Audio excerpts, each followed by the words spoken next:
Assalamualaikum warahmatullahi wabarakatuh. Di sini saya sebagai kelompok 3 akan mempresentasikan materi saya yang berjudul Manusia, Keragaman, dan Kesetaraan. Di sini anggota kelompok saya ada Nur Fadilah, Gilang Arya Pratama, dan saya sendiri Metsa Tatiana. Menuju latar belakang manusia. Manusia adalah makhluk yang paling kompleks dan unik di alam semesta. Dengan beragamnya budaya, agama, dan latar belakang, manusia memiliki kemampuan untuk berinteraksi dan berkomunikasi dengan cara yang berbeda-beda. Berbeda-beda. Namun, dalam beberapa kasus, perbedaan ini dapat menjadi sumber konflik dan diskriminasi. Oleh karena itu, penting untuk memahami dan menerapkan nilai-nilai kesetaraan dan keragaman dalam kehidupan sehari-hari. Hakikat keragaman dan kesetaraan manusia. Satu makna keragaman. Keragaman berasal dari kata ragam atau titik. Keragaman menunjukkan adanya banyak macam dan banyak jenis. Keragaman manusia mengandung makna bahwa setiap manusia memiliki perbedaan titik, dan perbedaan titik itu ada karena manusia itu adalah makhluk individu yang setiap individu memiliki ciri khas tersendiri. Titik perbedaan itu terutama ulasan dari sifat-sifat pribadi, misalnya sikap, watak, kelakuan, temperamen, dan hasrat.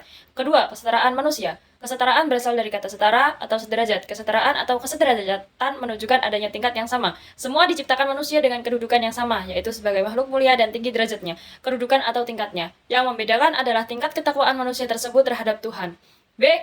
Kemajemukan dalam dinamika sosial budaya. 1. Majemuk berarti banyak ragam beraneka, berjenis-jenis. 2. Konsep masyarakat majemuk atau plural society pertama kali oleh Funival tahun 1948 mengatakan bahwa ciri utama masyarakat adalah berkehidupan secara berkelompok yang berdampingan secara fisik, tetapi terpisah oleh kehidupan sosial dan tergabung dalam sebuah satuan politik.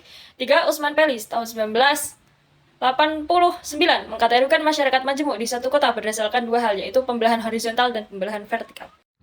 Pada bagian ini akan diulas kemajemukan masyarakat Indonesia karena unsur-unsur ras dan etnik. Yang pertama yaitu ras. Kata ras berasal dari bahasa Prancis dan Italia, yaitu raza. Berdasarkan karakteristik biologis, pada umumnya manusia dikelompokkan dalam berbagai ras. Manusia dibedakan menurut bentuk wajah, rambut, tinggi badan, warna kulit, hidung, dan lain-lain. Contohnya ras Melayu. Secara umum, bercirikan kulit sawo matang, rambut ikal, bola mata hitam, dan berambut keriting. Yang kedua ada etnik atau suku bangsa. F. Bird pada tahun 1988 mengatakan bahwa etnik adalah suatu kelompok masyarakat yang sebagian besar secara biologis mampu berkembang biak dan bertahan, mempunyai budaya sama, dan sadar akan kebersamaan dalam suatu bentuk budaya, membentuk jaringan komunikasi dan interaksi sendiri, dan menentukan sendiri ciri kelompok yang diterima kelompok lain dan dapat dibedakan dari kelompok populasi lain. Selanjutnya yaitu C. Kemajemukan dan kesetaraan sebagai kekayaan sosial budaya bangsa.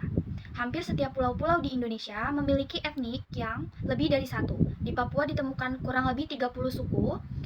Suku-suku di Papua tersebut antara lain suku Biak, Hatam, Mapia, Dani, Asmat, Mamberamu, dan suku Sentani. Beberapa suku merupakan suku mayoritas seperti suku Jawa di Pulau Jawa dan suku minoritas seperti suku Baduy di Jawa Barat dan suku Jambi dan suku Kubu di Jambi. Problematika keragaman dan kesetaraan serta solusinya dalam kehidupan.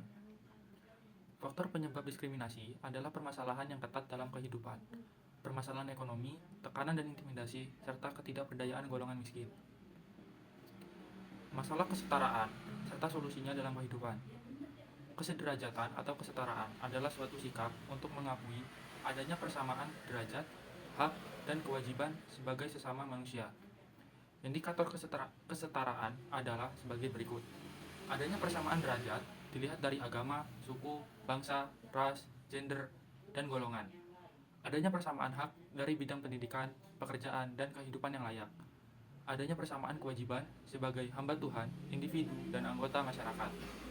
Masalah yang terjadi dalam kehidupan umumnya adalah munculnya sikap dan perilaku untuk tidak mengakui keberadaannya persamaan derajat, hak dan kewajiban antara manusia atau antar warga. Perilaku yang membeda-bedakan orang disebut diskriminasi.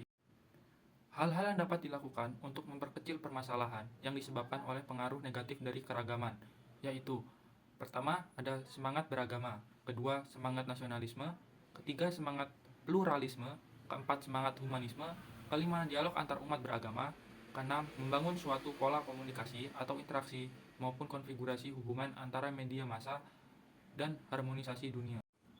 Kesimpulannya, keragaman manusia dimaksudkan bahwa setiap manusia memiliki perbedaan. Perbedaan itu ada karena manusia adalah makhluk individu, yang setiap individu memiliki ciri-ciri khas tersendiri. Perbedaan itu terutama ulasan dari sifat-sifat pribadi, misalnya sikap, watak, kelakuan, temperamen, dan hasrat. Kesetaraan berasal dari kata setara atau sederajat. Kesetaraan atau kesederajatan menunjukkan adanya tingkatan yang sama, kedudukan yang sama, tidak lebih tinggi atau tidak lebih rendah antara satu sama lain. Kesederajatan manusia bermakna bahwa manusia sebagai makhluk Tuhan memiliki tingkat atau kedudukan yang sama. Semua manusia diciptakan dengan kedudukan yang sama, yaitu sebagai makhluk mulia dan tinggi derajatnya dibandingkan makhluk lain. Di hadapan Tuhan, semua manusia sama derajatnya, kedudukan atau tingkatannya. Yang membedakannya adalah tingkat ketakwaan manusia tersebut terhadap Tuhan.